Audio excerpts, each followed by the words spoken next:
This is a story of how our dreams, intentions, imagination, and choices can help change the world each and every day.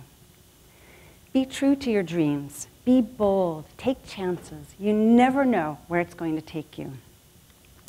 I'm Dr. Christine Bergmark. My husband and I own Even Star Organic Farm here in Lexington Park. When I was 13, I wanted to change the world. Don't we all at 13? I grew up on Long Island in New York in a beautiful place surrounded by the forest, a 30-minute bike ride to the nearest beaches, a train ride to one of the most magnificent cities in the world. I knew how blessed I was. I had a roof over my head, I had food on my table, and I knew that because I was born in that place and at that time, I had choices. My Swedish heritage taught me the value of hard work, to be resourceful, to build things, and to be appreciative, although I sometimes have a little hard time with that last bit. But I knew, because of that happenstance of being born when and where I was, that I had choices about what I could do with my life, choices that not everyone has the opportunity to make.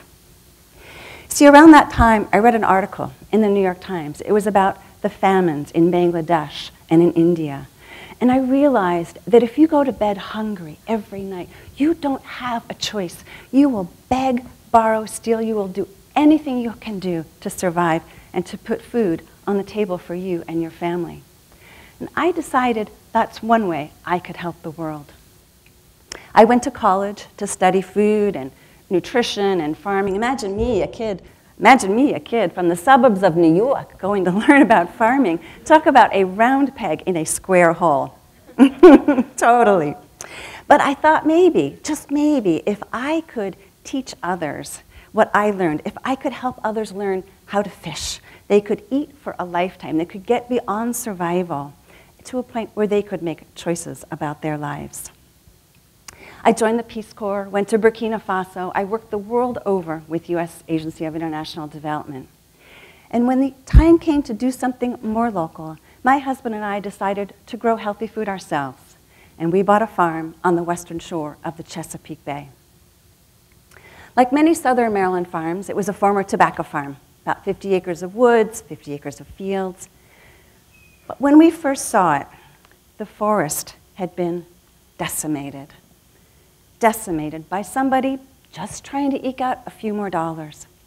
It was so devastated. I didn't think I could live there.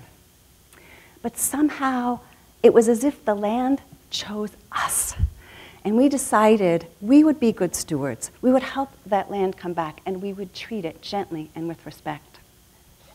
And so we put every penny we had, and a whole lot we didn't, down to buy this land. And because we had no money, we pitched a tent, and we lived in one of these barns. We dug a hole in the ground where we cooked our dinners. We learned the stars of the evening skies. We heard all of the night sounds, and we took a lot of really cold showers.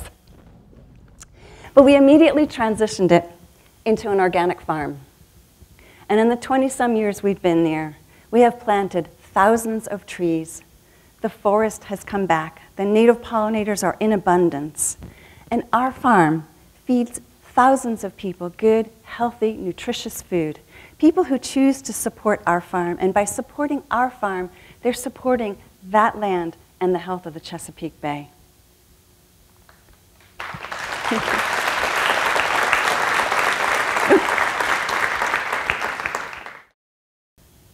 In the years we've been there, we've employed about 250 people, most of them originally students from the local honors college.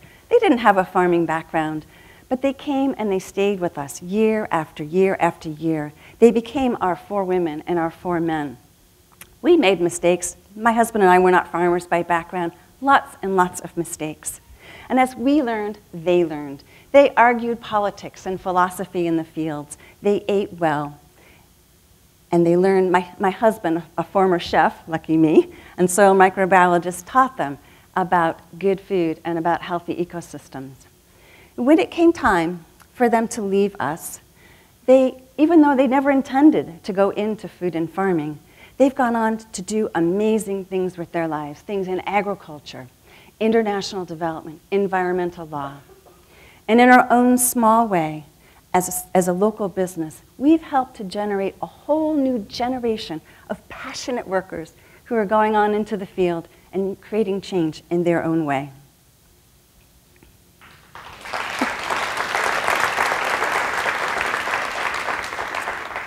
About the time we bought our farm, an opportunity came up for me to work on a local project helping our tobacco-based economy transition into a new one based on food and natural resources.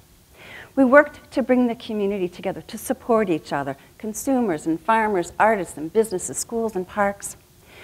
We developed a campaign centered around a theme: your choice matters. Your choice matters with every purchase that you make, with every bite that you take. Your dollar power, you choose where your dollar power goes and what it supports. For example, if all 126 million households across the United States were to spend $8 for 12 weeks at a farmer's market or with a farm, that's basically the summer season, we would reinvest $12 billion. That is a whole lot of money going back into our farmers' pockets and a whole lot of money going in to support our local economy. But we didn't stop there. We noticed that at times of the year, there's a lot of extra product in the field, those gorgeous, luscious tomatoes or melons, things that maybe just have that little blemish, or they might just be surplus, but in any case, they just weren't going to make it to market. And they sat wasting in the fields. On the other hand, we have a growing hunger community who's being served by the food banks and by the pantries, and bless the food banks and pantries for doing what they do. But a lot of the food was non-perishable or canned goods, and nobody was connecting the dots. So we worked to influence public policy at a broader level. I worked with members of our state delegation to introduce a bill that would incentivize farmers to donate those extra products to the hunger community. And by creating an incentive to cover the cost, just a little of the cost, to pick, pack, put it on the truck and deliver it to the nearest pantry or soup kitchen or food hub, we created a win-win-win. A win for our farmers and our local economy, a win for public health, and a win for the environment.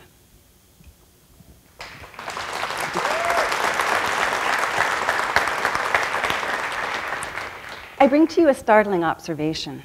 It's been said that in the next 15 years, 70% of our farms will transition into new hands. And the question is, into whose hands? We can choose. If we want to keep our farmlands as farms, we can choose to go just a little out of our way. We can shop at a farmer's market, at a farm stand. We can join a CSA, community-supported agriculture, for weekly deliveries of food from a local farm. And we can shop and dine at stores and restaurants that truly, truly buy from our local farms. This is my husband, the guy with the tomato on his head. You can see why I love him. We can mindfully and intentionally choose to support our local businesses. And when we do that, we keep our local economy thriving. We help our country stay beautiful and prosperous.